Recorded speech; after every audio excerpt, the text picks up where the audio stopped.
જે લોકો દરરોજ પૂજા પાઠ કરે છે એ લોકો જ દુઃખી શા માટે થાય છે? ભગવાન તેમને શા માટે દુઃખ આપે છે? ઘણીવાર એવું જોવા મળે છે કે જે દરરોજ ભગવાનના પૂજા પાઠ કરે છે તે જ સૌથી વધારે દુઃખી હોય છે।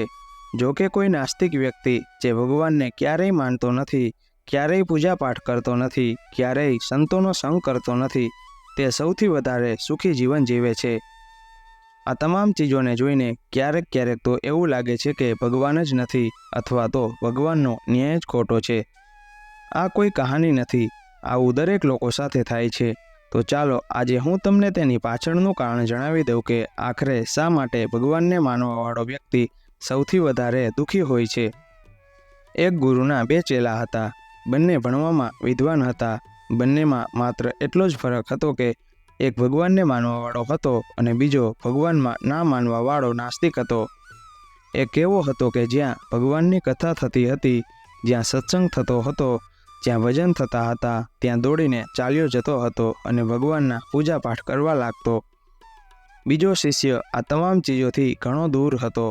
તે દારૂનું સેવન પણ કરતો હતો, વેશ્યાઓ સાથે ગમન કરતો હતો। બધી જ ખરાબ આદત બીજા શિષ્યમાં હતી। એક દિવસ એક શિષ્ય દારૂ પીને ગમે તેમ બોલતા રસ્તા પરથી ચાલતા ચાલતા પોતાના ઘરની તરફ જઈ રહ્યો હતો। અચાનક તેને રસ્તામાં પૈસાથી ભરેલી એક બેગ મળી જાય છે। તે ખૂબ ખુશ થયો। તે જોર જોરથી બૂમ પાડીને બધાને જણાવે છે કે મને આજે પૈસાથી ભરેલી બેગની થેલી મળી, મારું જીવન સફળ થઈ ગયું। આ પૈસાથી પોતાના જીવનની આવશ્યકતાઓની પૂર્તિ કરીશ। વળી બીજો મિત્ર મંદિરમાં ભજન કરીને પોતાના ઘરે જઈ રહ્યો હતો। અચાનક તેના પગમાં એક મોટી ખીલી વાગે છે અને લોહી નીકળવા લાગે છે। બરાબર તે જ સમયે બીજો શિષ્ય પણ ત્યાં પહોંચે છે અને હસીને તેને કહેવા લાગે છે કે કેમ, તું જ છે ને જે સૌથી વધારે પૂજા પાઠ કરે છે, ભગવાનનું ભજન કરે છે, શું આપ્યું તારા ભગવાને તને?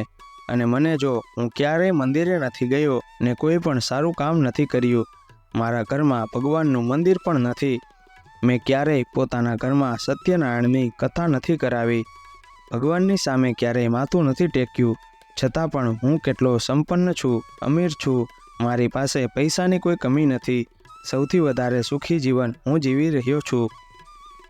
સારા શિષ્યને તેની વાત ખૂંચવા લાગી। મનમાં ને મનમાં જ વિચાર કર્યો, આ તો સાચું બોલી રહ્યો છે, હું કેટલી પૂજા કરું છું, હું ભગવાનને કેટલા યાદ કરું છું, તેમ છતાં પણ હું કેટલો દુઃખી છું, અને તે કંઈ નથી કરતો છતાં પણ કેટલો સુખી છે। આટલું વિચારતા જ તે પોતાના ગુરુ પાસે ચાલ્યો જાય છે અને આ જ પ્રશ્ન ગુરુને કરે છે। ગુરુજી હસીને બોલ્યા, ભગવાન જે કરે છે એ સારા માટે જ કરે છે, જેની જેવી યોગ્યતા હોય છે તેને તે જ અનુસાર ફળ આપે છે। હવે તારા પ્રશ્નનો ઉત્તર તું જાણે છે?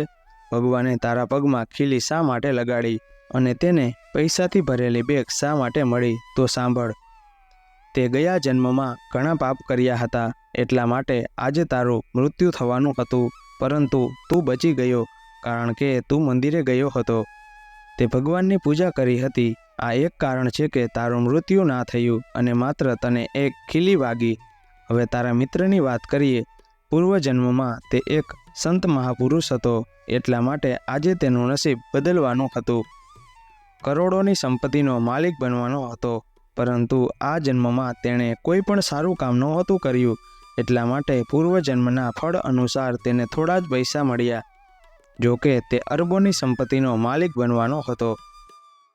ભગવાનને દોષ આપવાનું છોડી દો અને પોતાના વર્તમાન સમયનો સદુપયોગ કરો, ભવિષ્ય એની જાતે જ સુધરી જશે।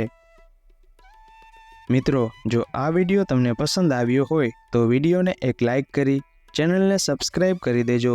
વિડીયોને છેલ્લે સુધી જોવા માટે તમારો આભાર।